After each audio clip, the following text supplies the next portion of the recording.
Welcome back to Titanic Brewery. Welcome again to Keith. Yeah, how are you, thank Keith? you very much. Yeah, I'm good. No, I'm really, good. how are you, Keith? No, I'm Because since we absolutely last fine. met, we know you've had COVID. How are you now? Well, apart from the disappointment of not managing to attend the first class day, COVID was a bit of a non-event. The terrible thing was I lost my sense of taste and smell. Right. So I managed to keep drinking beer, but I'm just starting to get the flavours back and really start to enjoy it. Oh, you had us worried for a moment there. Yeah. Not me worried. Yeah. But you're back to 100% Yeah, now, yeah, which is great absolutely news. The first class day was obviously very well received. We were really pleased with it. And we've had lots of great feedback. So thanks for everybody who was there. And if you want to know anything more, go on our website to find out more detail. Yeah, I'm looking forward to hearing all about it. Yeah, there were some point. stories. Excellent. Okay, back to normal. We normally have an update on the brewery, on the pubs, etc. So just start with the brewery, Keith. Last time we met, you were talking about things are getting back to normal, but there was some, new work, washing of containers that had been out there for some time, those type of things. Where are we now? Yeah, we're pretty much back to normal. Brewery's pretty busy.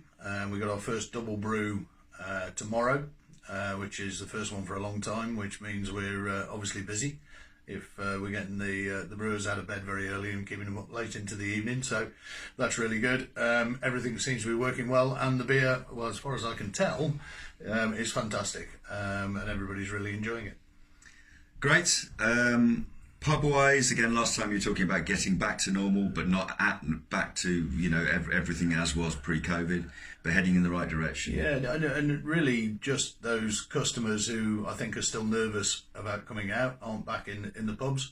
So we're not quite back to where we were in 2019 pre-COVID. But I think the pubs are the right place to be again now. They feel comfortable, they feel great. The teams are doing a fantastic job of making people welcome, and slowly we're getting people getting enough confidence to come back and enjoy the pub as they always have. I think the key bit now is to make sure we continue on that trajectory, and hopefully we won't have any further announcements about changes or rules. And we can give people the Christmas that we've all been looking forward to for 3 years now. Yeah, for sure. And now you're starting your expansion plans or looking again at the market? Yeah, as we've said all along, we've been looking for the right sites during the time we've had in the interruption in our business. There was always a plan to increase the number of bods, and we signed a couple of weeks ago, and we'll be on site starting work in Matlock. So the next bod will be on Dale Road in Matlock. Fantastic site. Used to be the Indigo Furniture shop. Yeah. And it's going to be really exciting. So work starting now, shortly? Yeah, Dave's been over there already, spending his time starting to take things apart and wonder how we might put them back together. And we've got engineers going in looking at the heating as we speak. Yeah. Hopefully, February opening. Okay. Good luck if everything goes to plan. Fingers crossed. Watch this space. I guess it's Absolutely. As things develop, we'll keep you updated.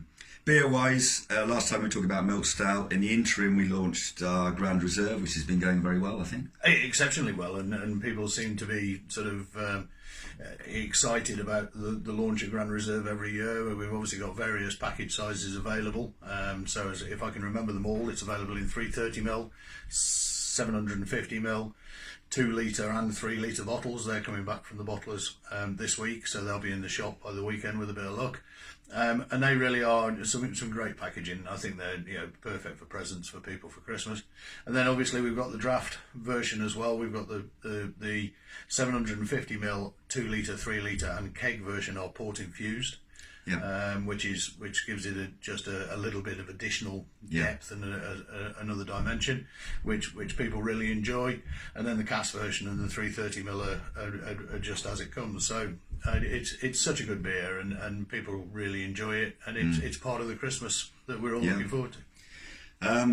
And as we speak, we're in early November, and we've got Wreckage coming on board. Tell us about that. Well, the Wreckage was a beer that we brewed right back at the start of the brewery, probably 1986, 87-ish. And we always bottled it as a Christmas ale. And it's kind of got to a point where Christmas ales, they're much of a muchness. So what we've done is we've actually put the same product into a bottle, and we've called it Wreckage. So 330ml bottles of Wreckage will be available. It is that beer for the end of the evening, the beer for sipping rather than supping. Yeah. And really looking forward to trying it. Okay, so look out on the website titanicbrewery.co.uk for Wreckage and all the other products we've mentioned so far. Thanks, Keith. Just any other business really. I mean, some obviously good news around. One thing to add, that we're relaunching our reward scheme shortly. I know you've been very keen to get that done as quickly as possible. Yeah, and it's just frustrating that Yeah. we've got so many people carrying loyalty cards, and our till system wouldn't support them. And I know people have been working very hard, you included, in getting it back up and running. Hopefully, we'll be back up and running in the next couple of weeks. Yeah. And you'll be able to take advantage with the loyalty points and save them up for spending at a later date, or come and spend them in the shop, or have a night out before Christmas. So great to have them back online. And we've been looking after your points. Don't worry, everyone. And lastly, on the budget, another more good news. Yeah, fantastic news. Obviously, that the Chancellor's recognised that pubs are the safe and responsible place to consume alcohol, and we've said for a long time how important they are to communities, and how important those communities are to us. And the fact that the Chancellor's recognised that with a cut in draft beer duty is fantastic. There's a couple of niggles that we need to iron out. We need to make sure that all draft beer is included, so down to 20 litres rather than 40 litres. And 2023 seems a long way off, but it's the principle, it's the fact that it's now recognised pubs are the right place for beer to be consumed. Let's give pubs an advantage, let's invest in pubs so that more and more communities can benefit from great pubs. Great. As always, thanks, Keith. See you next time. Absolute pleasure. Cheers.